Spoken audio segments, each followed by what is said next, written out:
I've been married to a wonderful man since February 2016. He has assisted me in overcoming the hurt caused by emotional abuse and a soul attack. In our late 20s, my spouse and I both struggle with depression.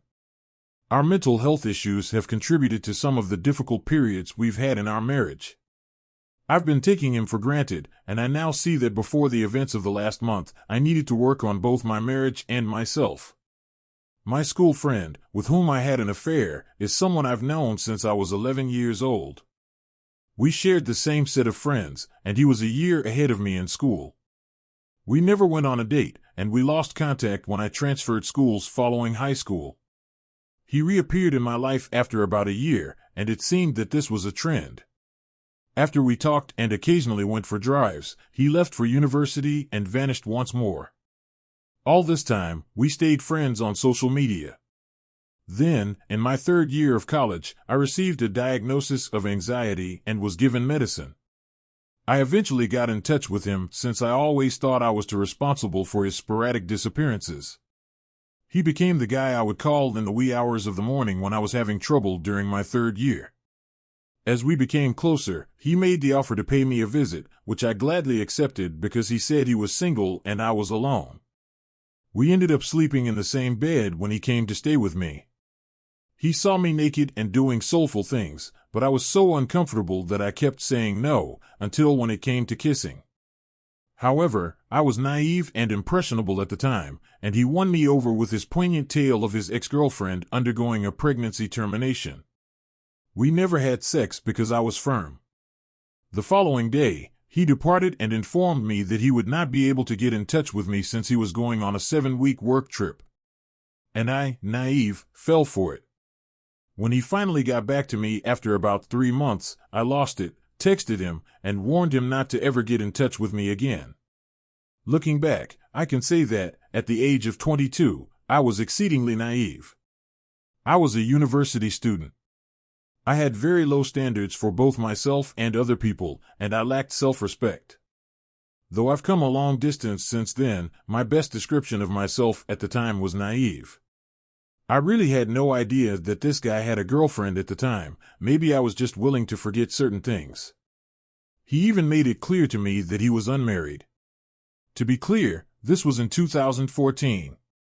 After moving on, I met my spouse, and things were going great. I stopped talking to the guy from my past and began to realize all the bad things he had done to me. I then made the decision to tell my husband about this guy and the other people I had dated. My spouse, who was aware of my battles with depression, advised me to block these guys so they can't get in touch with me. We have spent years trying to find solutions for my intimacy and relationship problems. I'm even waiting to start receiving extensive counseling just for these issues. Everything appeared to be going well until my grandmother's death at the end of September. My affair partner sent me a private message expressing his sympathy after learning about my post on Twitter. He had lost his grandma the year before. I answered, and things quickly got out of hand, rather than being sensible and talking to my spouse about this straight away. During our message conversation, he informed me that I was the most beautiful person he had ever met, that I was the most magnificent person, and that he had always loved me. I also made a big error by saying I was sorry for not being better and for pushing him away when I hadn't really. My spouse and I spoke about the most of it once he learned about it, though I can't recall the precise words. My second major error was emailing the AP offensive photos. He often reassured me that I could talk to him about anything and that he was there for me. I could see he was relieved to have me back in his life. My husband's situation was becoming worse throughout this period. We were having more arguments, and I was starting to defend my phone more and more. I should add that my husband monitors my daily phone usage to help me with my mental wellness. There have been times when I've neglected our marriage and my own well-being in favor of spending hours on my phone. During this time, my affair partner and I began getting together and engaging in a sexual encounter. I made a conscious effort to remove chats and pictures that could implicate my spouse, since I knew he frequently looked through my phone. A few months later, my husband walked in to take my phone and say good night.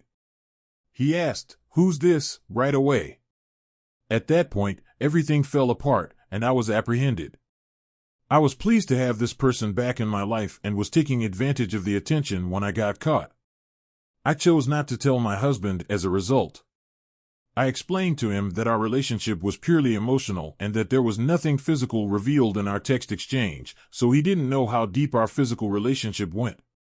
And because I didn't want to hurt him, I left out the information that we had a sexual relationship. I really wish I had consulted him earlier, as he told me it would have been much less painful. To be honest, I do. At first, I became defensive and began placing the blame on him, but ever since, I have taken full responsibility for everything. I've told him everything that comes to mind. I did, however, omit certain information, like the offensive pictures I sent and the frequency of our intimate moments. I took this action to keep him safe from harm. To be clear, I'm not attempting to defend or provide an explanation for what I did. I still find it hard to believe that what I did might have put my marriage in jeopardy, and my husband didn't deserve it. I'm not sure if he's going to leave me because he's so upset. When my husband found out, I acted right away. I severed all connections with him, erased his social media accounts, and wiped all access to AP. When my husband immediately called AP quickly placed the blame on me, claiming that I was entirely to blame. Even though his messages suggested otherwise, AP refused to accept responsibility for his actions, even though I am undoubtedly at fault. He initially led my husband to believe that I was the only one at fault. I am aware that my actions have repercussions and that my marriage has suffered as a result of me. I'm not sure how to stop this way of thinking, but I do think it needs to change. He didn't make me reply or force me to send those pictures, so I don't want to put all the blame on him. I regret those decisions very much because I made them on my own. Probably just a lot of resentment towards him. I recently learned that he had lied about being in a relationship back when I was 22 and attending college. I therefore think he exploited me. I considered him to be a friend I could trust at the time because I was vulnerable and entirely alone. This happened 4 years ago, before I even met my husband, and he told me he was single. I don't think I'm any different from him now. I'm not surprised at all that it was all a lie now that I know. It took me years to see that he had genuinely duped me because I was so gullible. I acknowledge that I did accept things that others of greater respect and self-assurance would not have accepted. Even so, as a 17 or 18-year-old, I was unaware of the seriousness of having my drink tampered with, which contributed to my soul abuse.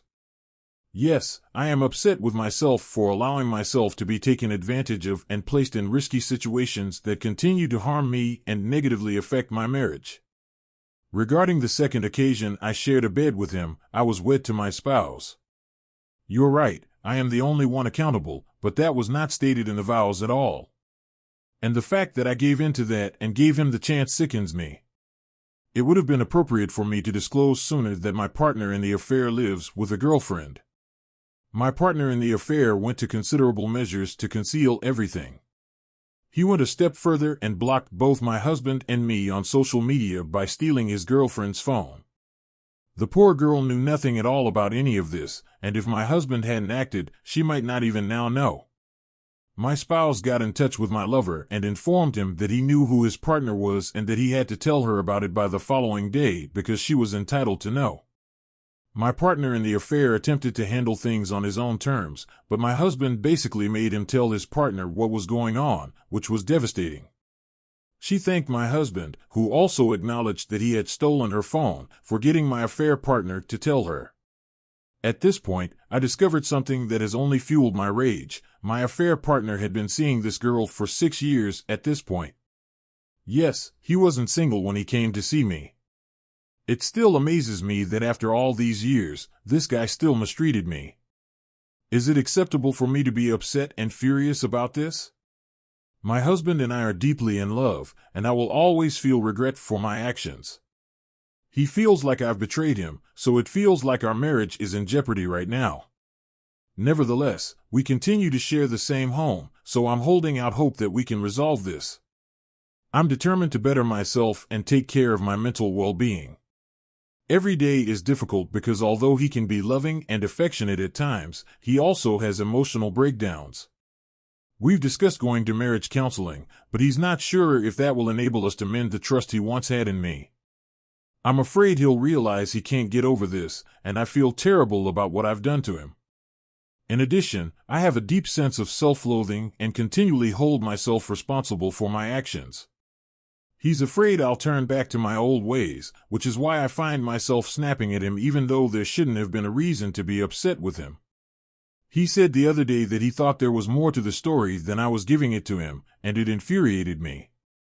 I'm aware that when I get defensive or irritated, it's not always a reaction to being called out. I've had trouble with it for a very long time. Yes, I still feel bad about myself sometimes. I truly regret what I did to my husband and I apologize profusely. I have given my phone number and password to him because I know it will take some time to regain his trust. He wants me to share information that I have erased, but since it has already been erased, there is nothing to be gained. Nothing would be resolved by pushing for it. My husband thinks that sometimes I act a little childishly when I get emotional, but the main reason for this is that I'm really angry at how slowly we're progressing. Since we are not parents, at least no child will be harmed in the event that our relationship fails. I detest being questioned, and nobody wants to be perceived as the bad guy. I admit that I've never been very good at communicating. So far, my betrayed husband has not shown me much patience. Frequently, I catch myself thinking of a way to reply rather than paying attention to what he's actually saying. I cannot even recall saying many hurtful things that I have said to him. Even after he informed me that our conversations were triggering him, I continued to yell. Erroneously blaming him for the affair, I countered that it might have been worse. I've even charged him with having no concern for me. It always takes time to mend the damage from the similar things I've said in the past when I was depressed. My husband's trust in me has been damaged by the additional complication of my affair, though. He believes that some of the progress we had made in mending our relationship has been undone by my words and deeds last night and for the most of today. I sincerely regret allowing my rage and irritation to overcome me, especially during a difficult day for my spouse. I understand that, as the one who had the affair, it is my duty to be the healer and not the one stirring up trouble at 3 in the morning. I would be very grateful if anyone reading this could offer some guidance on how I can improve myself to become a better person and partner. I know full well that my actions have put my husband in danger and that he doesn't deserve this suffering. Was there anyone else who struggled in the initial weeks following D-Day, which occurred approximately 2 weeks ago? Revision ***, a process server knocked on our door one evening and gave me the divorce papers. This surprised us because we were thinking of getting back together. When he got back home a few hours later, I confronted him about not giving me the documents in person. He disclosed that he had seen everything and had retrieved every message that had been erased from my phone. I made an effort to clarify that I had erased the messages in order to safeguard his mental health, not to try to hide anything. He also claimed to have spoken to his therapist, who supposedly told him I was a burden and that he no longer needed to police me. I questioned the veracity of his therapist's statement and believed that by abdicating accountability, he was acting like a coward. He had been saying otherwise, but a few nights ago, he said he could no longer trust me. We had decided to work on our marriage, I reminded him. However, he refuted it and proceeded to initiate a divorce. He claimed that since learning about the affair 2 weeks ago, he had hardly slept for more than 3 hours every night, and this was having an impact on his work. I informed him that he might not be dealing with these problems right now if he had consented to marriage counseling. I know I should have known better than to have an affair, but it seems like he never tried to strengthen our bond. I'm in a terrible place right now because I'm not sure how I'll manage without him. I really feel abandoned even though he has helped me with my mental health, sometimes at his own expense. I'm holding out hope that he might reconsider getting a divorce. I'm currently digging deep within to discover the motivations behind my decisions and improving myself so I won't look outside of myself for affirmation of my value, which ultimately cost me my marriage. I have to go on this difficult and drawn-out journey if I ever want to win him back.